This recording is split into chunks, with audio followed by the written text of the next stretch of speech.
Hello everyone, I'm the person who made the page. Okay, so we have a Michael Jordan fan who wants to go on. He's from YouTube. He goes by the YouTube username of BBlue. He has Michael Jordan as the number one player of all time, and he would like to explain why Michael Jordan is the number one player of all time. So let me put him on. Hey, welcome to the program. Hey, thanks for having me. Thank you, you're very welcome.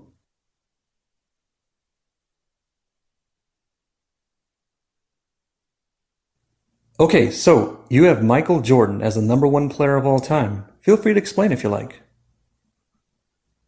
From the time that Michael Jordan came into the league to the time that Michael Jordan left the league, I feel that he set a standard for other basketball players that came in after him to dominate. And since he left the game, I feel like the dominance that he's had inside of the league is unprecedented. The impact that he had on the league, on other players, the accolades, including all-star team championships, points, those type of things can't really be outdone, I feel. A lot of things you brought up have been done in general by other legends, but if you feel like he did something that was the most over and over legend, how do you figure? Well, as far as the impact on other players that revered him as the best player, I feel like that has not really been done, especially given the fact that there's more basketball players that played, than previous generations, and even then there wasn't any clear set precedent on who was the best besides players like Will Chamberlain. But even then, the competition was very slim. Like, the only other player that he went up against was Bill Russell. You mentioned about how Will Chamberlain only went up against one, legend, which is not true. For example, Kareem Abdul-Jabbar is another one. For a short period of time, that was during the end of his career. Okay, but he still did it, right? He still did it. Is there supposed to be a certain amount of years that every legend is supposed to go up against someone else? At the tail end of his career, though, he wasn't in his prime any longer, and at that time he was passing the torch. Just like with Michael Jordan, the last years that he played, it wasn't years that he came into the league, that he came back to the league dominating. He was 40 years old. I mean, not Bill Russell. Will Chamberlain, he might have been in his mid-30s by the time Kareem Abdul-Jabbar came. At that time, obviously body depletes. People are not the same type of basketball players that they once were. But this doesn't make sense, because first you go, it was basically Bill Russell, which is not true. He played against other legends. But even if you're right, let's say you're right, and he only pretty much played against Bill Russell. I did bring up Kareem Abdul-Jabbar, so then you go, well, this is in the later part of his career, as if those don't count, as if it was only like one season. It's still there, and it's still more than one season. And then you can do the same thing with Michael Jordan. Were the people that Michael Jordan played against at the shooting guard position, were they all like Hall of Famers? Were they all people who were on the level of Michael Jordan? But, it's more so of a thing because no one was as great as he was, especially at that position. Besides, probably at the tail end of his career, they had other players like Tracy McGrady and Kobe Bryant and Ray Allen and Allen Iverson, who were emerging, as superstars at that time. But all of those players, or even in my opinion, with Kobe Bryant at that time, didn't exactly add up to a Michael Jordan. When the guys he went up against, do you dismiss it like the way you're dismissing who Will Chamberlain went up against? Yes. Well, here's the thing. These people, when I say great, even Kareem Abdul-Jabbar at the later end of his career, he only was said to average 10 points a game, and even then he had his injuries, and that's a bigger part to play. And whether a person is decided who's great was doing his thing during the prime of his career. Abdul-Jabbar didn't play up against the Wilt Chamberlain that was in the prime of his career. His prime was already done. Well, what does that mean? This time is battling. What does that mean? Battling the Boston team. Well, you explain his prime is not there. I mean, I'm not saying you're wrong or right, but we have to define what counts as a prime. What are the magical years that this guy is in his prime and this guy is not in his prime? Well, I mean, during the earlier part of his career, or anybody's career for that fact of the matter, they're not exactly. I wouldn't say that those would be prime years. I mean, with Kareem Abdul-Jabbar, he won a championship his first year, but he also played alongside another great. What was his name? Oscar Robertson. The guy who the triple double machine. He played alongside him, somebody who was tailored, and also he was an NBA great himself. But Michael Jordan also played against. Michael Jordan also had Hall of Famers on his squad. What do you mean? Later in his career, or we're talking about the earlier part of his career? Because the later part of his career, he played alongside of Scottie Pippen. But even with Scottie Pippen, he was somebody who developed into a Hall of Fame player during the time that Michael Jordan was playing basketball. His first ring has Scottie Pippen. His first ring had Phil Jackson. Yeah. These are Hall of Famers. Yeah. But I mean, even the type of impact Michael Jordan had, pre Phil Jackson era when he was being coached by Doug Collins, the type of numbers that he had was insane. There's no telling. I mean, even in that. Okay, Wilt Chamberlain had hold on, one second.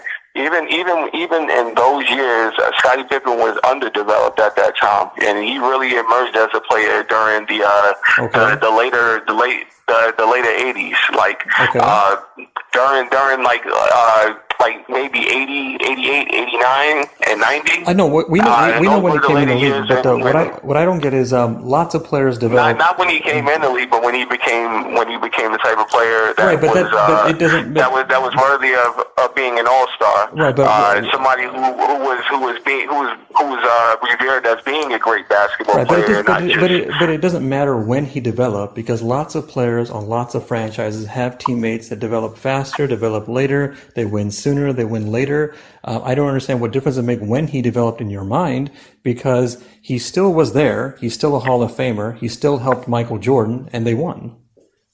But when he came into the league, he didn't come in as that figure to help Michael Jordan. He was still a young player that was trying to figure out what kind of player, what kind of impact he would have on that team and on the league. Okay, and even playing alongside Michael Jordan, I would say that he developed mental toughness in order to win championships and to be that type of player. Because even when we talk about a Scottie Pippen, we can't really compare him, to a number two player, to somebody like Anthony Hardaway to Shaquille O'Neal, or Kobe Bryant to Shaquille O'Neal, or what's his name?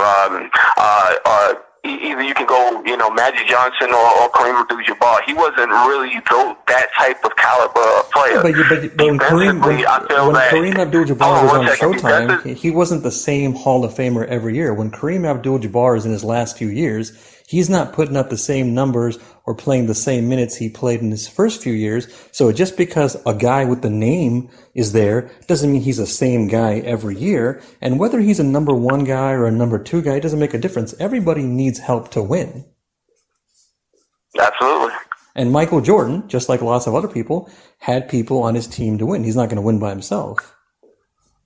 No, he's not. And the thing about it is the type of player that Scottie Pippen was. I feel like it basically paid testament to the great type of player Michael Jordan was, because Scottie Pippen wasn't the type of person to take over a game. Scottie Pippen was the type of person to give Michael Jordan the basketball and assist where he needed to assist. He played phenomenal defense. Isn't that taking over a game? Isn't playing defense taking over a game? That's part of it. Okay, so that's part of it. But I mean, the other, he did not over a game. I mean, during the 94-95 season, I mean, he wasn't a Michael. I mean, he was averaging like maybe 24 points a game, but he wasn't averaging Michael Jordan numbers. Okay, so if you want to go by that logic, Michael Jordan wasn't averaging Wilt Chamberlain type of numbers. Wilt Chamberlain, he was averaging. I mean, Michael Jordan ended his career averaging 30.1 points per game. And Wilt Chamberlain is basically tied with Michael Jordan. Yeah, but even in saying that, Wilt Chamberlain only won 6 championships, and he only did so by the side of great players. Okay, so Bill Russell has 11 rings, man. Now, hold on, wait. He only won championships by the side of players like Magic Johnson and even when he won his and Michael Jordan won with Scottie Pippen and Dennis Rodman and Phil Jackson and other people. Even when he won, even when he won a championship, it was a long time before he won another championship, and that only came at the price of playing with a great Hall of Fame player. How's he going to win by himself? Like Again, Michael Jordan won with Scottie Pippen, Phil Jackson, Dennis Rodman, and others. Yeah, I mean that actually does prove a point that other great players even need help to win. So to even judge on the type of player that Michael Jordan was, late, whether it's later in his career when he didn't play with anybody. I mean, obviously, or at least one of the things that I'm saying, when these players are in their old age, they can't really be judged on the type of player that they are, unless they're in the prime of their career, where they're the healthiest and they're the more able, player, that impacted teams to win championships is what I was saying. Well, they all impact their team to win, man. There's no all of them who can play, they're all going to impact their team to win.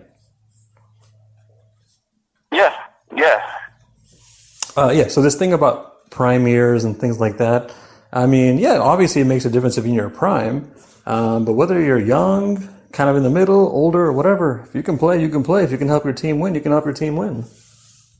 But in order to be considered the best player, I mean, and have that impact on your team, I mean, age does play a tremendous factor in what you can do on the basketball court. That's true. Whether you can battle with stronger players, players that are more developed, that are more prone to playing against NBA competition. That's true. They would be stronger, they would be faster.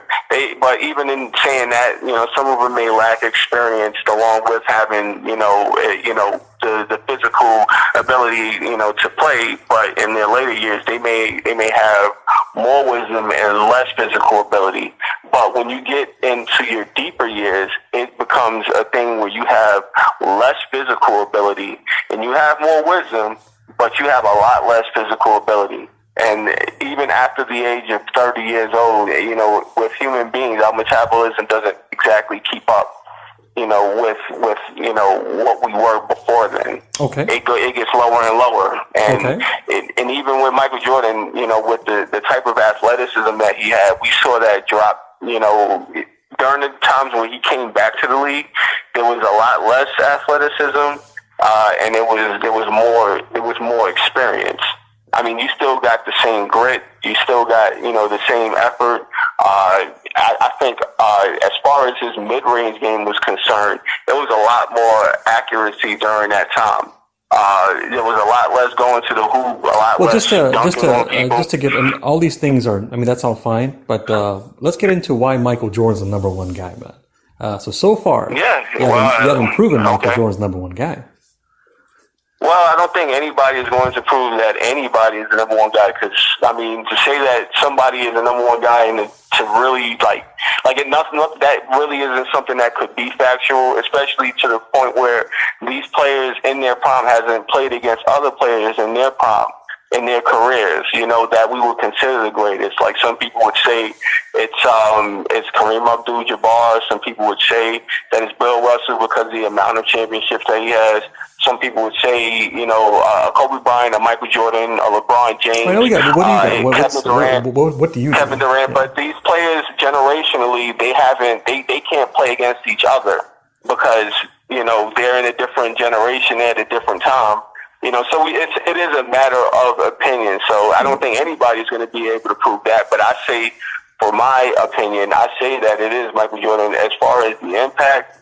As far as the numbers and the accolades, the amount of championships, that he had won with him being the main guy, I mean, I wouldn't say that Scottie Pippen is is on the same level as some of the other number two guys that are on these other teams that we would consider, like LeBron James would be a great player. A Michael Jordan fan brought up LeBron James. I do a joke whenever, sometimes when a Michael Jordan fan brings up LeBron James, there's a joke that, here we go, Michael Jordan fan brought up LeBron James. Sometimes they bring him up, But go ahead. Yeah, because nowadays people would say that LeBron James is the best player in the NBA.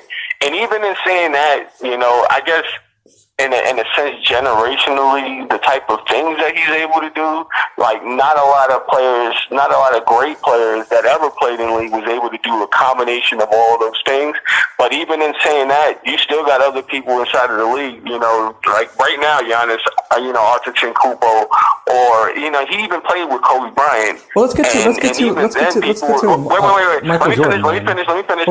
Well, you're going off on these long things about that nothing with Michael Jordan, man. Let me finish for a second. Right. Let me finish for a second. Let me just finish. There was other great players that played alongside of, even with Kobe Bryant and, LeBron James. There's other players that played, great players that played alongside them, where it's not clear cut whether or not. Hello? Yeah, I'm here. I'm just waiting for you to figure. You're going on this long thing that's nothing to do with Michael Jordan, man. It's not clear cut that any of these players, were the greatest players, because there was other players that played alongside them that, would say that they, generationally, that they are not the best players. Like Kevin Durant, I mean, we've seen him, do some great things with the Golden State Warriors team. I mean, unfortunately, he did play alongside of other great players, but the type of numbers and the type of things that he was able to do, and we actually saw that matchup. What's it got to do with Michael Jordan, man? You're going to this long thing that has. No. I'm trying to figure out how long this is going to go on, and what's the relation to Michael Jordan? No, I mean, the relation to Michael Jordan was the most dominant player, and it was clear that he was the best player. No, he wasn't. That's not true. When he played. You just made that up. That's not true. I don't agree with a lot of things that you're bringing up that you have. I made what up? Well, give me a chance now. So I don't agree with the things you're bringing up that, for example, we're never going to know because they didn't play against each other. You don't have to play against them to know who's better. I wouldn't rank them, but if you're going to rank them, you don't have to have them play against each other to know who's better. I don't agree that it's an opinion about who's number one guy. I think you brought up some other things. Now I'm trying to figure out what it was. Right now you were bringing up about, remind me, what else did you bring up? Just remind me, because you brought up a lot. I brought up during the you have to judge a player during the prime of their career, not toward the end of their career. Okay, I would go by the whole career. Go ahead. What else? What else you bring up? Yeah. Well, also that Jordan's number two guy isn't the same as the other number two guys. Oh, that, yeah. That's also other players played alongside. Yeah, go ahead.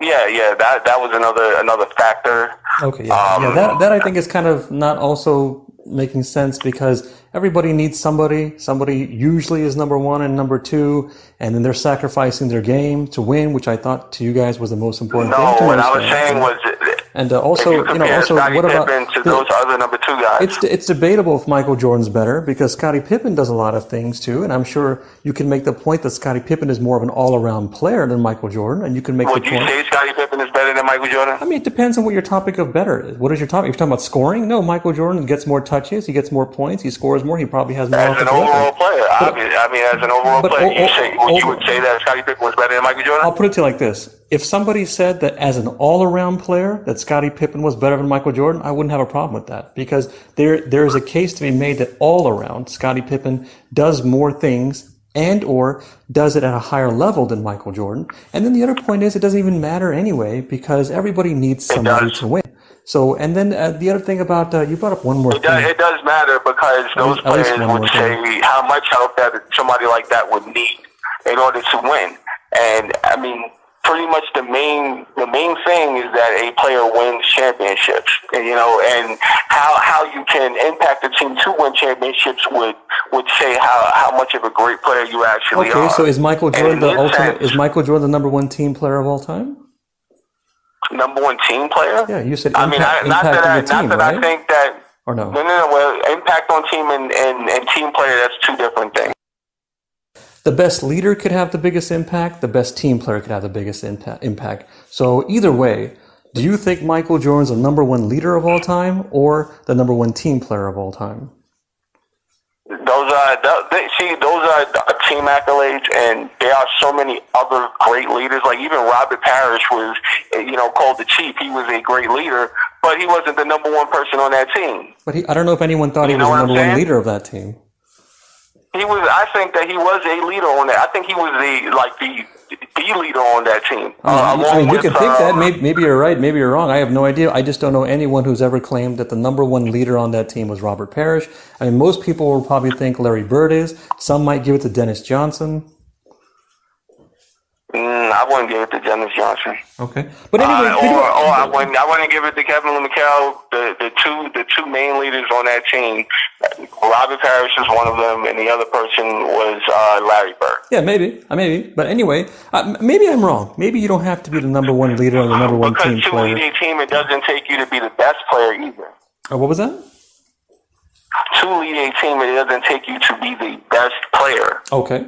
So then, as far as somebody, who can work with, all talents on the team, to help the coach manage those things as well as get younger players prepared and, somebody, who was a leader, he doesn't necessarily have to be the best player, Okay, so then that means you can win, you can beat a leader, you don't have to be the best player. So now it's going to be even harder for you to figure out who's the number one player of all time. No, that's an accolade that you said that you said. You said that it takes a person to being a leader and team player. I don't agree with those things because they're great team players that don't win. No, but I'm making the point that if you're explaining that you don't have to be the best player, you can still be the number one leader. You don't have to be the best player, you can still be the number one team player. You don't have to be the number one leader and number one team player to win. Then it's actually going to be harder for you to figure out who's the number one player of all time. No, I don't think that's because somebody who is a good leader or leads a leader of people doesn't necessarily need to be the best player.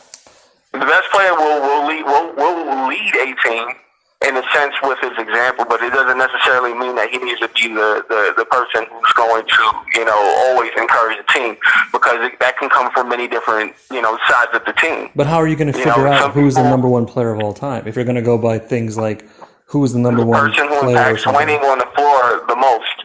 The person who does what on the floor? Winning the most? And the person who impacts. Okay, winning on the floor the most. And I wouldn't say Scottie Pippen is some. I assume you think Michael Jordan impacts the most for winning? For especially when you look at other teams in a way that his team, with him being the best player on it, with him being dominant on both ends of the floor. And that's not even to say that Scottie Pippen, because I think Scottie Pippen was a better defensive player than Michael Jordan. But Michael Jordan was a defensive player of the year as well. You're going by awards. You're going by awards. People can vote for anything they want. Doesn't mean anything in terms of ranking. I'm just saying that's an accolade to say what type of defensive player he was. That's fine, but not to determine he's the number one player of all time. I'm saying along with him being an outstanding defensive player, he also was an exceptional offensive player. Oh, I get that. But that part I get. Both agree. That part I get that he did offense and defense, but lots of players do offensive defense. And if you're going to use one of the reasons that he was so good was an award he won, lots of people get awards or don't get awards. You can't rely on awards to rank players, on the ranking list. No, that's just to say what type of player that he was. But as far as the impact that person had on winning because of those attributes, to me, also makes him the best player. But again, lots of players do well on offense and defense. Yeah. I mean, not to that level. How do you know? Especially. What do you mean? Now, how do you know his level was the highest level of everyone else in the NBA? Impactful. Well, I'm not going to say that he was the best rebounder I'm not even going to say, No, I got you. You're talking about offense and defense. I got you. You're referencing offense and defense. But as far as those things as a whole, and for somebody to be as frequent on both ends of the floor as he was when it comes to impacting defense, impacting offense to win games, there is no player, especially with the type of will that this man had, there is no other player in NBA history that has that type of impact. Okay, so you are making the claim especially on winning games.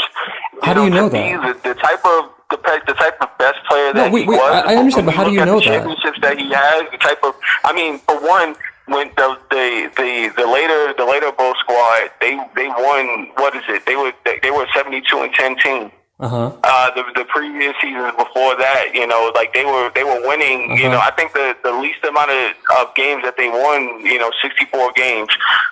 They were the most winningest team up until that point. Okay. And he was clearly the best player. This is the problem. What you're doing is you're taking what the team does and you're separating Michael Jordan and the individual. Like, there's no reason to think that if someone replaced Michael Jordan, who was on his level, that they wouldn't have a chance to do just as well. No one's going to have the same numbers and same thing happen exactly, but the chance to do just as well, the similarities, things like that, you're just going, well, this is what the team did, and then you isolate Michael Jordan. And you're not the only one who does this. A lot of Michael Jordan fans do this.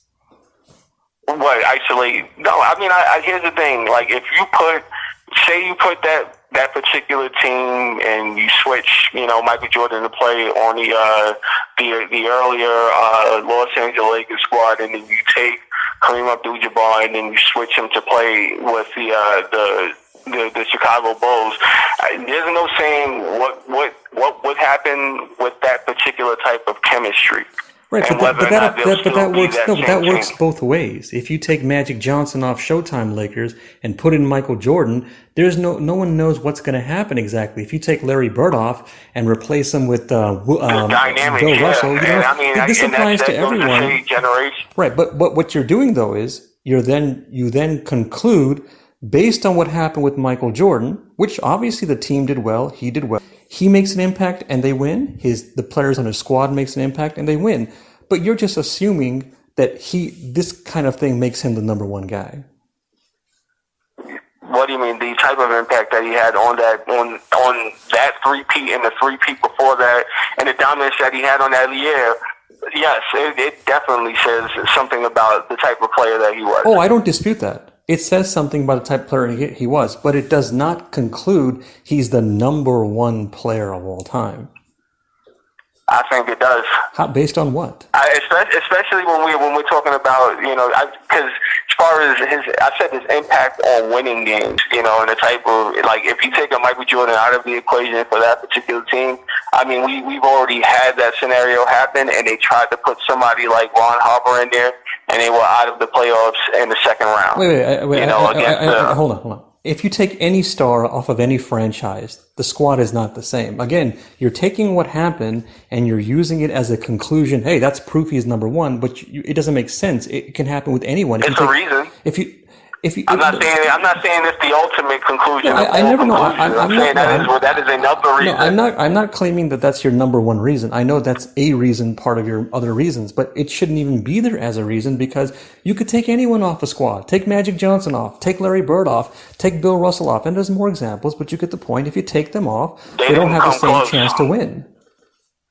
They didn't come close. It says testament to the number two player that number two player, isn't even in the same vicinity as a Mike. No, but we're going back to the number two player thing. That's a different topic. Let me finish. When you took Kareem Abdul-Jabbar off of that team, they made it to the finals and they got beat by you're taking a few examples. That's not how it works. You can't just cherry pick. This is one of the problems with you Michael Jordan fans. You cherry pick examples and you come to conclusions that are ridiculous. You have to go by Like, remember you said earlier, you have to go by. Boy, that's another reason.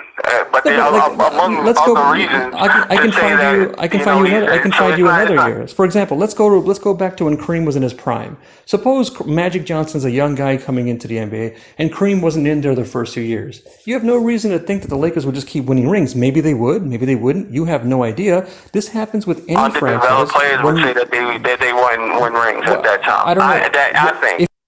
You don't know for sure. The point I'm making is if you take any star off a franchise, you don't have the same chance to win. You might. Sometimes a franchise without the star can do better. Sometimes they can win. Sometimes they'll do just as well. But generally, when you take a star off, you're not going to have the same chance to win. You're just going by what happened with assuming, well, if Michael Jordan goes off, here's what's going to happen every season. And then you don't apply the same logic to every other star. And then you go, this is one reason Michael Jordan's number one. Well, what about the other guys? What about the other? You talking about other teams from different generations? I'm talking about any franchise that has a star. Any franchise. It doesn't matter who the star is.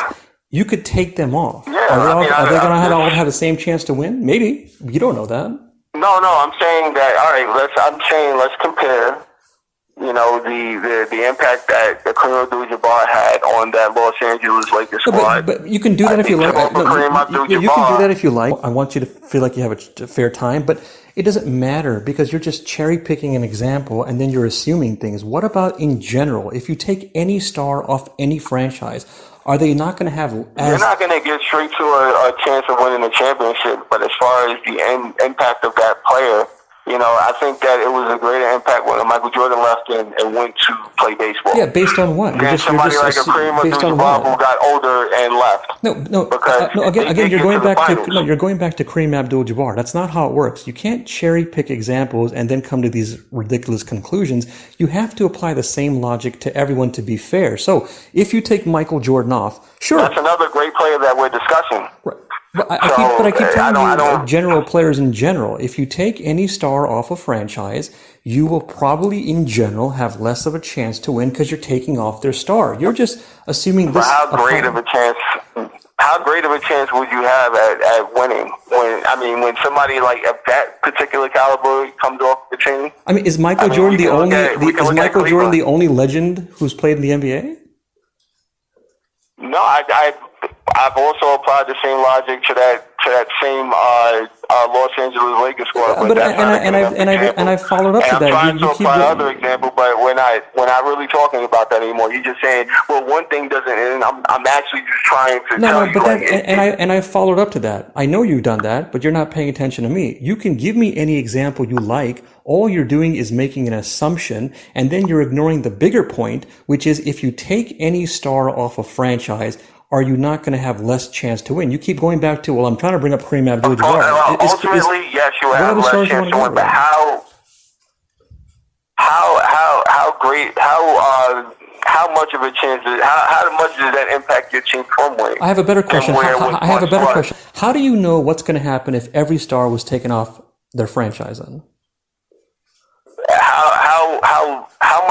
How much success don't they have when they took that star player off the team is another question. Are you saying that when every star leaves, the team still do well, or that when Michael Jordan leaves, they don't do as well? I'm saying that that's the way that you can measure it. Yes, and we've seen that the Chicago Bulls don't do quite as well, and they tried replacing that player with another player that was doing great. I don't understand. I'm trying to understand here. I'm trying to understand. Are you saying when Michael Jordan left, they didn't do well? Or they didn't do as well? No, they did. They tried replacing Michael Jordan when he left. Okay, well, with Ron Harper, who was doing exceptionally well. And how did they do? They didn't do great. They got to the second round and got beat by They won 50-some games, man. And got beat by the New York Knicks. This is ridiculous. Your point is, if you take Michael Jordan off compared to any other star, it's going to have the biggest difference. And then here's Michael Jordan leaving. They tried replacing and the team continued to win championships, and it didn't work. You keep telling me who they replaced. I don't know why you keep telling me they replaced him with Ron Harper. I don't care if they replaced him with whoever. The point is, your point is, when you take him off, the team is not going to do as well. That's your point. And your point is, compared to every other star who leave, the team is going to win less. And here's an example where the Bulls won 50-some games, and you ignore that and go, well, they lost in the playoffs. Oh, but they didn't. They didn't even make it to the championship. Okay, As to okay. where All right, so the we're all Los right, so Angeles okay, Lakers all right. squad that does not have a Kareem Abdul-Jabbar, Okay, so they get to a championship and but they that's a lose. team thing, But man. they still get to a championship. Because the team is better. Yeah, but as far as the number 2 player that was once there was greater than somebody like Scottie Pippen that was with the Chicago Bulls squad this is the that problem. did not get it done. This is the problem. You're simplifying things to number 1 guy, number 2 guy. This is a team thing, and this is one of the things. This was something that you said. You was talking about. Everybody needs a number 2 guy. I didn't say that. No, I didn't say that. What I said was everybody needs a squad to win. Needs help with winning. And if I said the number 2 guy, if I did do that, which I don't think I did, but even if I did, that was just a follow-up to your point about the number 1 guy, number 2 guy. Everybody needs somebody to win, and you're ignoring how the Bulls did when Michael Jordan left. But okay, if you want to do that, no problem. If you want to ignore that they won 50-some games and focus on the fact they lost in the playoffs, no problem. Now let's flip it around. Now let's find out what happened when Michael Jordan was there and he didn't leave. He's on the team. Did they win the finals every year? Yes. They won the finals every year. Yes. When Michael Jordan was on the team, I don't think you understand what I'm saying. I don't think you understand the question, man. Every time he was there on the team, they won the finals? Listen, if you're talking about early in his career back in, because there wasn't any Scottie Pippen then either. But you just moved the goalpost. You just moved the goalpost. Your point to me was when you take Michael Jordan off, they're not going to win as much compared to any other franchise if another franchise has a star removed. So now I'm giving you, when Michael Jordan is not removed, he's not off, he's there, do they win the finals every year? Of course they did not. They had? What do you mean? He didn't play only 6 years, did he? No, he played. Because you also got to judge the fact where they had a championship squad there. You see, you're moving the goalpost. You see what I mean? This is what you guys do all the time. It's literally moving the goalpost. It's literally. There was no. Wait a minute. The criteria for you is. Let me go ahead. During the earlier years, did he have a Scottie Pippen? Did he have a Horace Grant, B.J. Armstrong, John Paxson? He had none of those players. Okay, so you're saying it's a team thing. No guy's going to win by himself. No, I'm not saying that. Oh, it's not a team. Okay, what are you? No. I'm saying, along with the type of team that he because you can't say, since Michael Jordan was there, they were winning championships. That's not what I'm saying at all. Okay. I agree with you in the fact that a person, as much of a great player as a player can be, they do need other pieces. Of course. And when they started to win championships, it came at the time where he had better, more developed pieces. Okay, he had another all-star. But again, how is another star supposed to win? If that's the criteria now, fine, we'll go with that now. How is another star supposed to win if they don't have a squad that's going to win? So, for example, how is John Stockton, George Gervin, Allen Iverson, whoever, how are they supposed to win and be ranked on your list and be ranked on the level of Michael Jordan or near Michael Jordan or higher than Michael Jordan or whatever if their squad doesn't win? I would never rank any of those players anywhere where Michael Jordan was. I know that. I think you already know you picked Michael Jordan. To be honest, like I've said, I believe that Michael Jordan is the best player that ever played the basketball game. You haven't proven it. So far, you're giving me a lot of what you think and what you like, what you go by. I don't think that any of my points are bad points at all. I think they're ridiculous points, man. Very ridiculous points. How could they be ridiculous points when you have somebody that, when he did come into winning and he had the squad to win, you remove him from that squad and they won 50-some games. To that place. And they won 50-some games. But they didn't get to the championship. Okay, but again, they got the second round and they got beat by a New York Knicks squad I have to question your analytical skills. If you're telling me take a guy off the squad, they're not going to win as much, and then you know other stars can leave and they may not win as much, but you go, this will affect the Bulls the most. That's your point. Then if that's true, the Bulls shouldn't have won 50-some games. It doesn't matter what happened afterward. They still won 50-some games. It doesn't matter. Like as far as the amount of games that they won when they went to the playoffs and they went with that team to play somebody that was playing for the same stakes that they were to try to win a championship and they don't get it done. I don't understand. I'm trying to understand, man. I don't understand. If your point is that the impact on Michael Jordan's franchise, how did they do when he left? They won 50-some games. Scottie Pippen had an opportunity to lead that team. And he did not lead that team to a championship. I mean, first of all, you're going by 1 year. That's ridiculous. You don't judge a player based on 1 year. But even if you want to do that, when a person comes into winning and he has championship experience, that's definitely a measure. Okay, so Michael Jordan lost in 1995. Now you're going to move the goalpost and tell me he's rusty. No. Well, I mean, that's something that you just said. But, I mean, that is a fair point. He wasn't the same type of basketball player that he was. Okay, so you are saying that. No, don't tell me. Hold on. You're telling me that I said that, but you're acknowledging that he wasn't the same player. And that is a valid point. I got that part, but you said that's something that I said, the rusty part, as if you didn't agree. But then you go, he wasn't the same player. That, but I do agree with that. Yes. Okay.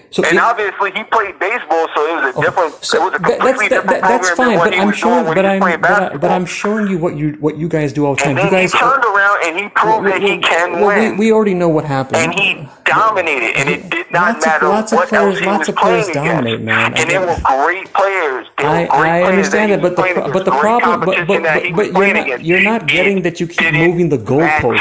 You keep moving the goalpost every time there's anything, man. I mean, I can show you. We just said, you're just going to say Michael Jordan is rusty. Yeah, he was rusty. Okay, so that's fine.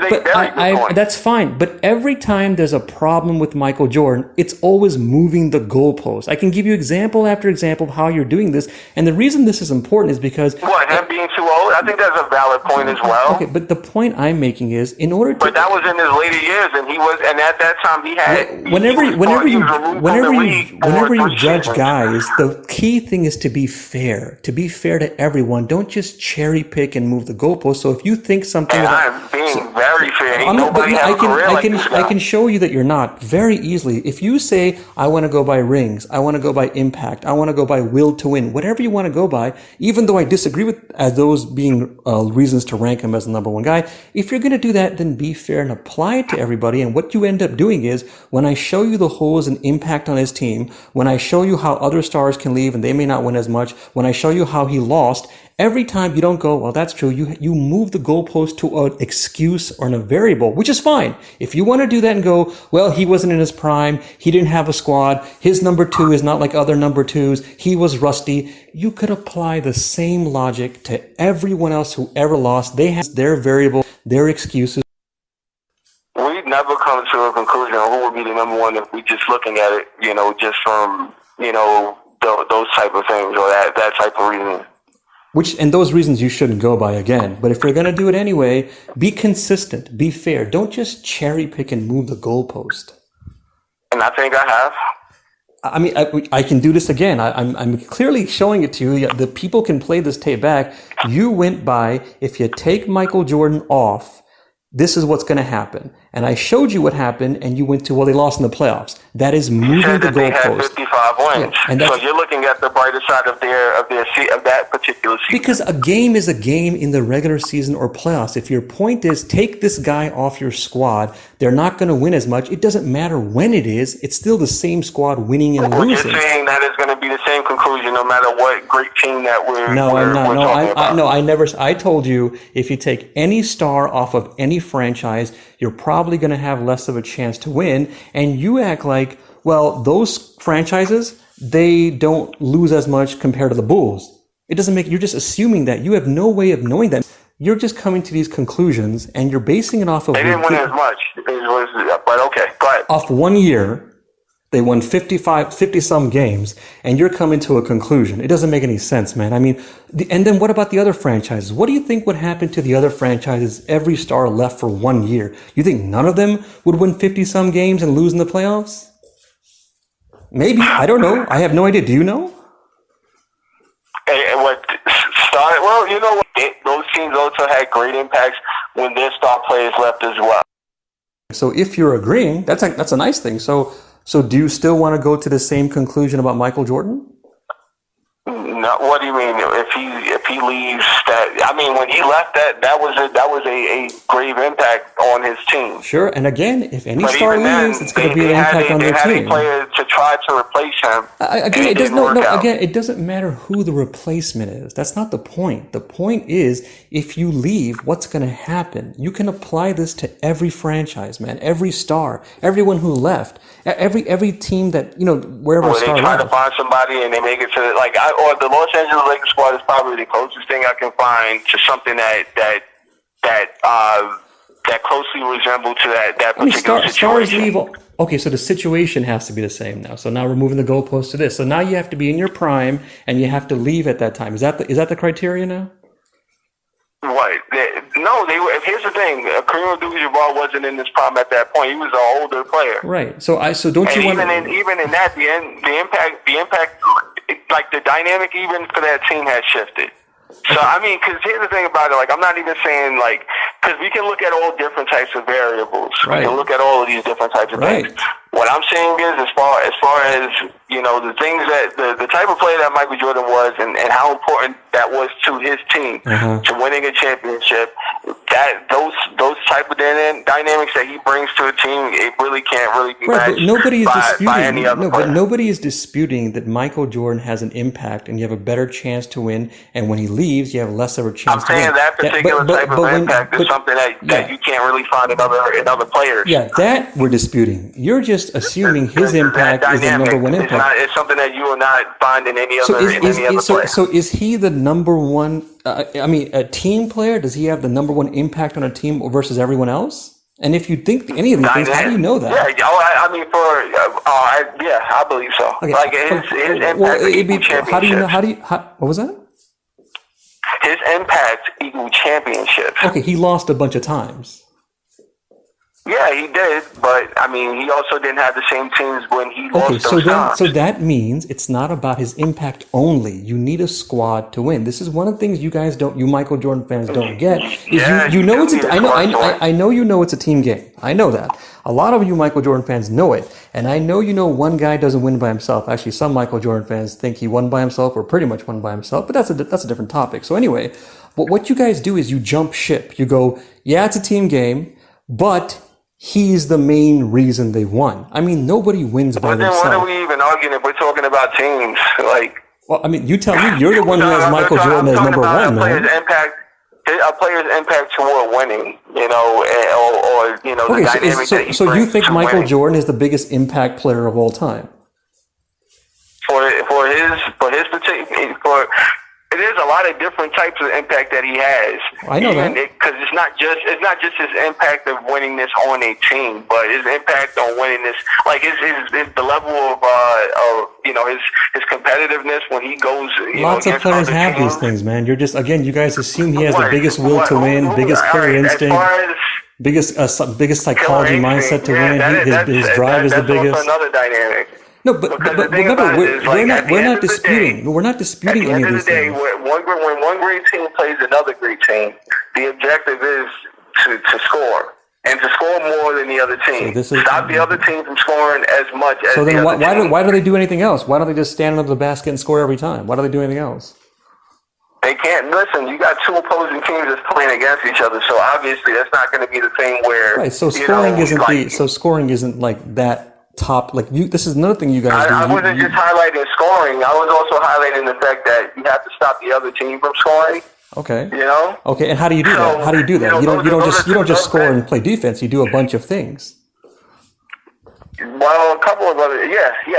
Okay. So again, But the objective is for one team to score more than the other team. okay. You have these other impactful players that look to be outstanding team players. They don't always score, but they also share the ball. Okay. But even doing that can come at a detriment when it comes to winning. So you're questioning players for sharing the ball. They should share the ball less.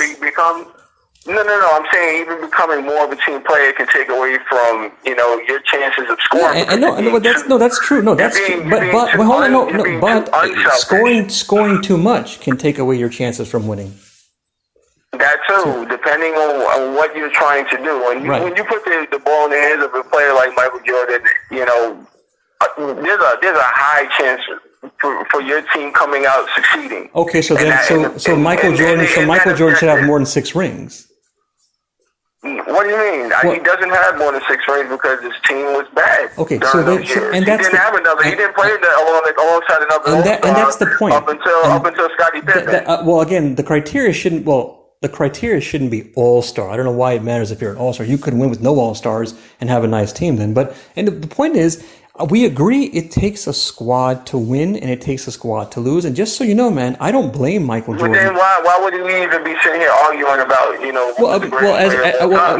first of all, you're asking me. You should ask yourself that question. You're the one who has Michael Jordan as the number 1 player of all time. You wanted to go on. You wanted to prove it. And I also said that even saying that a player is the number 1 player of all time is a matter of an opinion. It can't be proven. It's actually not an opinion. Actually, it's actually a claim. You're making a claim that he's number 1. It's not an opinion. An opinion is something like what's better, vanilla ice cream or chocolate? That's an opinion. But when you go, this ice cream is the number 1 ice cream of all time. I think that's pretty much the same thing when you're talking about somebody who's the greatest player of all time. You can't really measure it. Okay, I agree. I agree. I think that he is the greatest player of all time. So you are measuring it. You're measuring it. What do you mean? If I agree with you, it's hard to measure, and I agree with you that there's no fact that Michael Jordan is the number 1 player of all time. You're the one who's measuring it, and you're the one who's concluding he's the number 1 player of all time. I think that he is.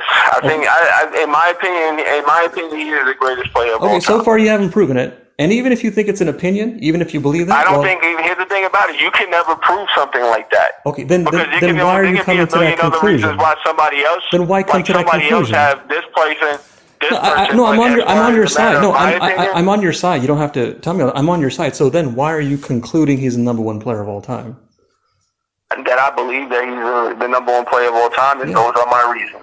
Okay, well then, so far those reasons don't prove it. I followed up to a lot of those reasons. If you really think it's an opinion, it can't really be proven by any of these things. Right. So you're just making making a claim saying that. Then you're making things up. This makes it a fact. Like nobody can prove that. Right. Nobody can make that solidified. I agree. But as far as to look at a player, the impact or what have you. To say it's really up to that person to say whether or not they believe. You could believe it, you could not be sure, but if you think he's number 1, you think he's number 1. So it'd be nice if you proved it. If you're not proving it, then he's not number 1 then. What do you mean? I don't think this is something that you can prove. Then that means you can have your reasons behind. Okay, and I'm following up to your reasons, man. I'm following up to lots of your reasons. Yeah, we were talking about reasons, and you're saying that based on those reasons, I don't believe that he's the number 1 player. Well, then that is an opinion. I know. I'll give you an example how it's not. I'll give you an example. Let's say you were going by rings. You're like, he has 6 rings. Okay, that's an opinion you want to go by in your mind. Fine. One guy doesn't win a ring by there was another player that had 11 rings. Exactly, that's another point. So one guy doesn't win rings by himself. There's also people on that same Celtics team that had 7 rings, 8 rings. I know that we already know this. But here's the thing about it, also during that time, there wasn't that many teams. Are you saying when there's more teams, the quality is better then? It's harder. Okay, so does that mean today's NBA? Wait, hold on. Does that mean today's NBA is harder than when Michael Jordan played in the NBA? Today's NBA, that can be debated. Okay, so you're not sure? No, here's the thing. The defense and the NBA Hold on. You're changing again. Let me finish. No, because I know because what you guys do, and you're doing this on this phone call. I don't know. Let me show you what I'm telling you right now. What you've done in this phone call is what exactly lots of people who are Michael Jordan fans have done. Every time you're either proven wrong or cornered or stuck or something like that, you go to another topic. Yeah, your point to me was basically when there's less teams, the quality of the NBA wasn't as nice. So now I followed up to you. I proved another point why another player isn't. I followed up to you. Does that mean today's NBA is more tougher than when Michael Jordan played? And you explained it can be debated or something, and then you explained some other things. So it's either true or it's not. what that it's another measuring point. But Okay. here's the thing about it: like when you go from one It's a matter of generation to the consistency. next generation. What consistency with what? If you believe I'm that just saying less teams means it's another point to say why another player is better than another player. okay, and I can follow up to that point. Just because there's less teams doesn't mean the NBA is any less. And if you believe it is, then by this logic, when there's more teams, the NBA is tougher. So that means today's NBA is tougher than when Michael Jordan played in the NBA. There's a couple more teams. Okay. But also, there's more rules put in place, to support players to score. And the type of defense that they were playing, they were hand checking people, and this guy, sitting there averaging, 35 points a game, despite there were so many. This is during that time period. You're talking about Michael Jordan when he was in the NBA? Yeah. Okay, yeah, so this is I actually mean, with hand checking being the yeah, thing. no. This is something. NBA This is something that you Michael Jordan fans do. You guys have changed history of what people thought of the NBA when he was in the NBA. When he was in the NBA, it wasn't the golden era, the toughest era, the hardest era, whatever you think about the NBA. There were so many people who were doing what they do today. You know how today they go, oh, today's NBA sucks. The rules make it easier for players. They're not as skilled. You know how they tear down today's NBA? They were doing the same thing back then. They were going, players today make too much money. All they do is dunk. They just care about highlights and crossovers. They're not as smart. They're not as skilled. The league is watered down from expansion teams. And there's more examples, but you get the point. But you guys have... There's a lot of things that change with the league. I agree with that. There will always be something in the NBA that makes the game different. But as far as, what says an impactfulness of a player, like if a player can score the ball easier, we can't sit here and say, oh, well, this player scored, average, 38 points a game or what have you. But when we look at those 38 points and we look at under what circumstances, I got what you're saying. It doesn't explain something else. So, for example, when you go, here's some rules that made it harder for Michael Jordan. That's one of your points. Again, you can find things with other times in the NBA where it was harder for them compared to when Michael Jordan played. So you're just cherry picking things for Michael Jordan and ignoring the things for the other stars. I wouldn't say that I am. That's literally what you're doing. I don't understand. If you go by, well, this is what happened with Michael Jordan. This is how his time was. The hand checking rules. What about the other details for the other stars? The other details. I mean, with another star, being able to score as much as they do, it boosts their stats, their stat numbers. If you're running more and you're able to, get the ball on the outlet, and you get an outlet pass to another player, and he takes an instant three, even if he misses, and you go to the other end of the court, and the other team is doing the same thing. No, I understand. Are you downplaying why other stars did well? Downplaying why there's certain things within the NBA today, or even the NBA back then, that would make it easier for a player to do again, and we've gone through that. And again, I can find you things that made it easier for Michael Jordan.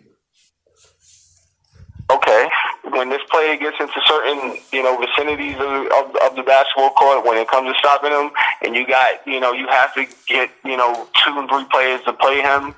You could apply this to every star pretty much, can't you? Like who? No, like Kareem Abdul-Jabbar anything in the NBA that happens to one star, usually, not always, everyone is not the same, no one has the same numbers, no one has the same things applied to them, things like that, but generally, if one guy... No one has the same type of game, or they don't play the same position on the basketball court, so, I guess when you look at those factors... it plays a part in what. Well, my point was, like, for example, when you brought up 2-3 people defending a guy, you could make that point for lots of stars. 2-3 people defending a guy. Okay. That was just one example. The point I'm making is the things you find for Michael Jordan and find for his time, you can find for other stars and for other players' times, and you conclude as if, hey, Michael Jordan is number one, and his NBA era. I think you think his NBA era is the toughest, or no? When I look at the dynamics, I mean, this season, even discussing this stuff, like it would would have to be well thought out in order to give you because you're like always saying, oh well, this is, and yeah, I mean, but as far as looking at the dynamics from this point of view, I would say that the NBA. Like one of the things that Jordan said, and I agree with is, with the comparisons between eras. One of the things is we just won't know. We won't really know about how that battle would go. We can only come up in our heads with what would happen, which is one reason why we can't definitively say why any one player is the best, because we just don't know. There you go. Because they have not gone to that length. We can't go from one generation to the next. I mean, here's the thing. I can't tell somebody what to think, these are things that we can't prove. As far as, how would another squad fare up against another squad in their primes? We can't do that, We can't say what team would win over another team, what team, that's out there that would beat that Chicago Bulls squad, any championship squad that he's been on, we can't say that. Okay. I don't think it can be proven, but I feel like people can have reasons why they feel that way. I can't change anybody else's opinion. That's I guess, but I mean, I guess if you think about it in a literal sense, no one can say that he is the number one person. And I guess even in we've had this conversation, I can say that, yeah. No one can say that he is the number one guy. I could agree with. Hey, please subscribe. And if you disagree with me on something, you can go on my program and show me your facts on whatever you disagree on. If you want to go on, let's set it up. Send me an email. The email is right there in the description section. Thank you.